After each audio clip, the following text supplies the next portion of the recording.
اعوذ باللہ من الشیطان الرجیم بسم اللہ الرحمن الرحیم۔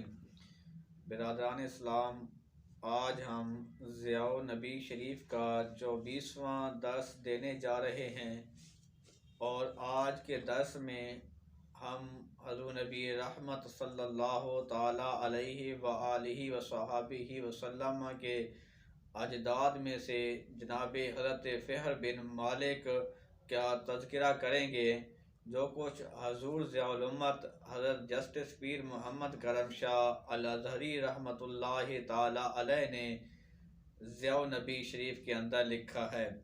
تو آپ فرماتے ہیں کہ فہر بن مالک کی والدہ کا نام جندلہ بنت عامر بن حارث بن مداد الجرہمی تھا۔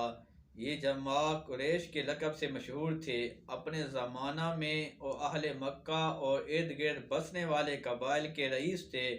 حسان بن عبد الکلال الحمیری نے یمنی قبائل کے لشکر جرار کے ساتھ مل کر چڑھائی کی۔ اس کا مقصد یہ تھا کہ وہ پتھر جس سے حضرت ابراہیم علیہ نبینا وعلیہ الصلوۃ والسلام اور حضرت سیدنا اسماعیل علیہ نبینا وعلیہ الصلوۃ والسلام نے کعبہ شریف تعمیر کیا تھا، ان کو یہاں سے اکھیڑ کر لے جائیں اور ان پتھروں سے وہاں کعبہ تعمیر کریں، اور لوگوں کو حکم دیں کہ وہ حج کے لیے مکہ جانے کی بجائے یہاں یمن میں آئے، ان کے بنائے ہوئے کعبہ کے ارد گرد طواف کریں اور دیگر مناسک کے حج بجا لائیں۔ جب قریش اور دیگر قبائل نے دیکھا تو ان کے ساتھ یہ فیصلہ کن جنگ کرنے کے لیے تیار ہو گئے۔ جب قریش اور اہل عرب کے لشکر کے سپہ سالار اس وقت کون تھے؟ وہ حضرت فہر تھے۔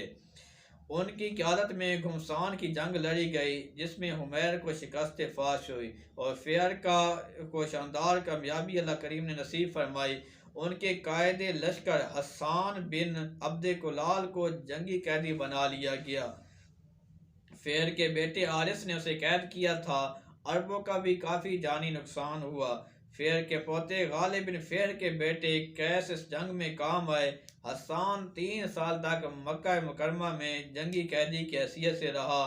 آخرکار اس نے فدیہ دے کر رہائی حاصل کی۔ جب اپنے وطن واپس جا رہا تھا تو راستے ہی میں اسے دائی اجل کو لبیک کہنا پڑی۔ تو برادران اسلام، یہ حضور علیہ الصلوۃ والسلام کے اجداد میں سے تھے، اور جو اگلے آپ کے جد امجد کا تذکرہ ہے وہ ہے اس کا نام نامی اسم گرامی غالب ہے۔ ان کی کنیت ابو تیم تھی۔ ان کے 2 بیٹے تھے، ایک کا نام لوئی اور دوسرے کا نام تیم تھا۔ بنو تیم کے قبیلہ کے جد اعلیٰ یہی تیم ہیں جو غالب کے لڑکے تھے، اور ان کے بیٹے لوئی ہیں۔ ان کی والدہ کا نام عاتقہ تھا۔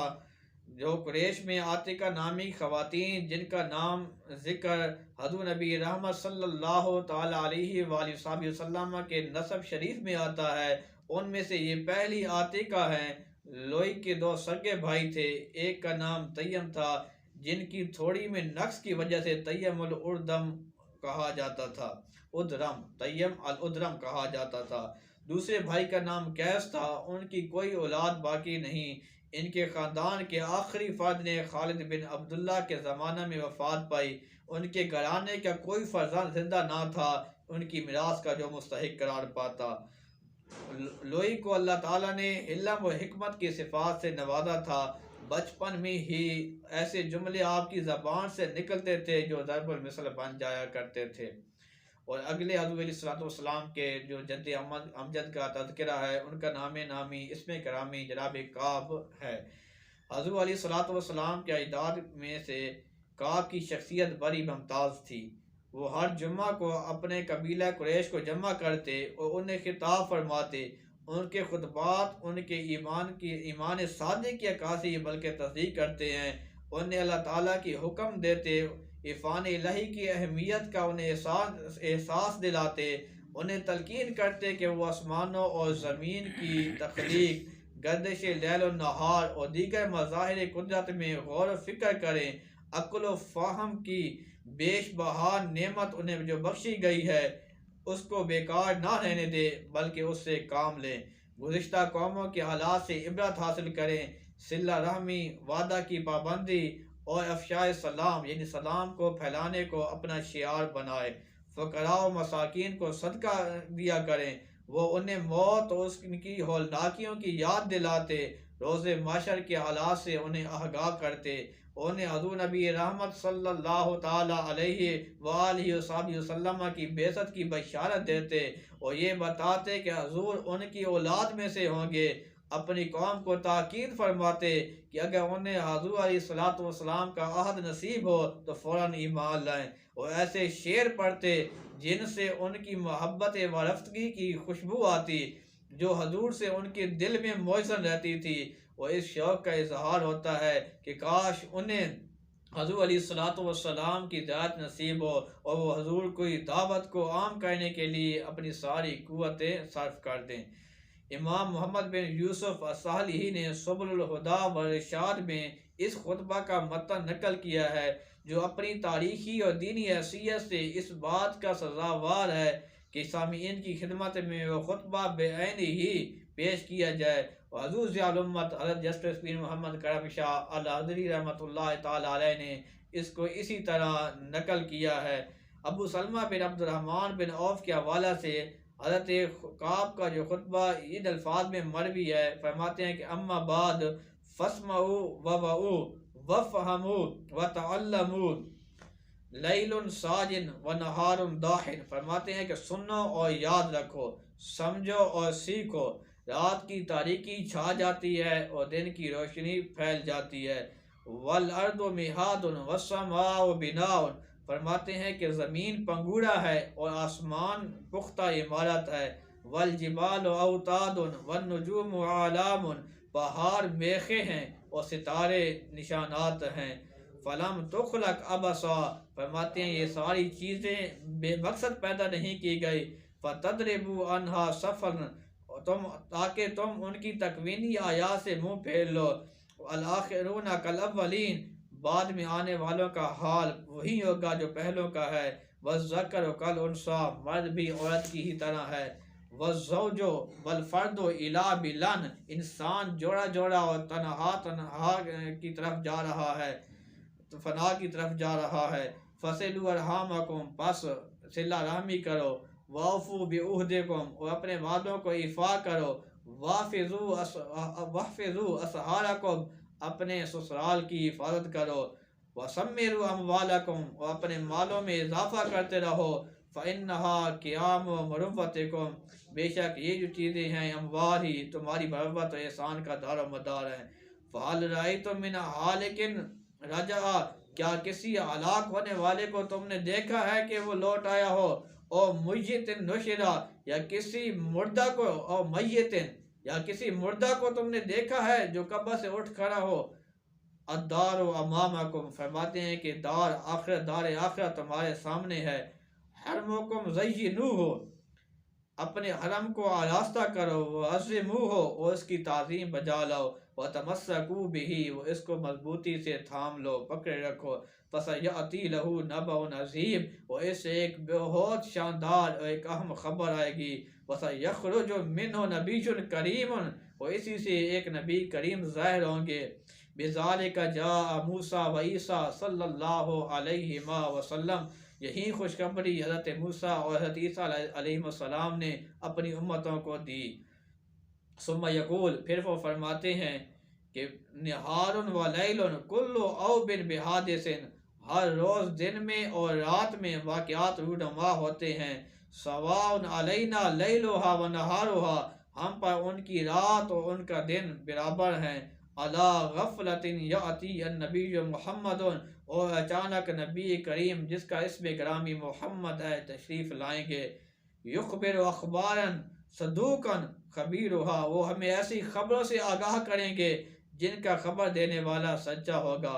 واللہ لو کنت ذا سمع و بصر و ید و رجل، فرماتے ہیں بخدا کاش اس وقت میرے کان اور میری آنکھیں، میرے ہاتھ اور میرے پاؤں صحیح ہوں۔ لتنصبت فیہا تنصب الجمل ولأرکلت فیہا ارکال الفحل، تو میں اس دعوت کو پھیلانے کے لیے سر بلند کر کے کھڑا ہوتا جیسے اونٹ کھڑا ہوتا ہے، اور اس طرح فخر و ناز سے چلتا جس طرح نر سانٹ جو ہے وہ چلتا ہے۔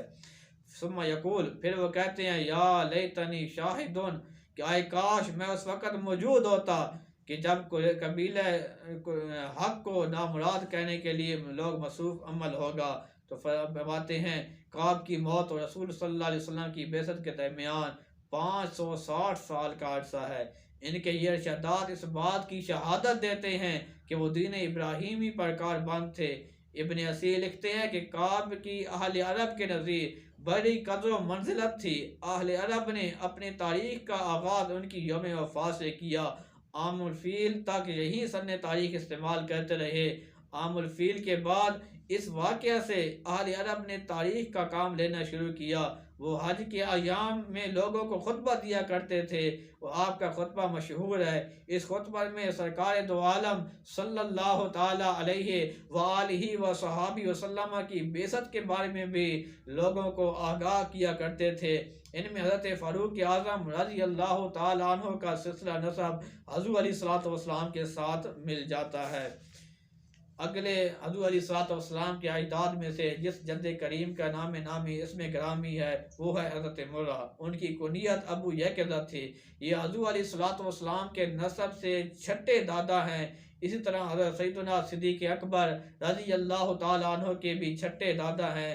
حضرت سیدنا صدیق اکبر رضی اللہ تعالیٰ عنہ کا سلسلہ نسب یہاں آ کر حضور نبی رحمت صلی اللہ تعالیٰ علیہ وآلہ وسلم کے ساتھ مل جاتا ہے۔ اور اگلے جو نام نامی اس میں گرامی ہے ان کا نام سیدنا کلاب ہے۔ ان کی کنیت ابو زہرہ تھی۔ ان کا نام حکیم ہے اور بعض نے عروہ بتایا ہے۔ ان کو کلاب کے لقب سے ملقب کرنے کی وجہ یہ ہے کہ کتوں کے ساتھ بکثرت شکار کیا کرتے تھے۔ اور سیدہ طیبہ طاہرہ سیدتنا آمنہ کے یہ تیسرے دادا تھے۔ یہاں آ کر حضور نبی رحمت صلی اللہ تعالی علیہ وآلہ وسلم کے والد ماجد اور والدہ ماجدہ کا نسب جمع ہو جاتا ہے۔ اور مشہور یہ ہے کہ عربی مہینوں کے موجودہ نام انہی کے تجویز کیے ہوئے ہیں۔ تو برادران اسلام یہ ہیں وہ شخصیات جن کا شمار حضور نبی رحمت صلی اللہ تعالی علیہ وآلہ وسلم کے اجداد میں ہوتا ہے۔ تو یہ وہ کریم لوگ ہیں کہ انہوں نے ایسے کام کیے ہیں کہ جس کی وجہ سے آج تک تاریخ نے ان کو زندہ رکھا ہوا ہے۔ ان کے کام بھی زندہ ہے، ان کے نام بھی زندہ ہے۔ اللہ رب العزت کی بارگاہ میں دعا ہے خلاق عالم ہمیں حضور علیہ الصلوۃ والسلام کے نسب کے ساتھ محبت کرنے کی توفیق عطا فرمائے اور ان کے ایمان کے اوپر بھی یقین کرنے کی توفیق عطا فرمائے۔ وآخر دعوانا الحمدللہ رب العالمین۔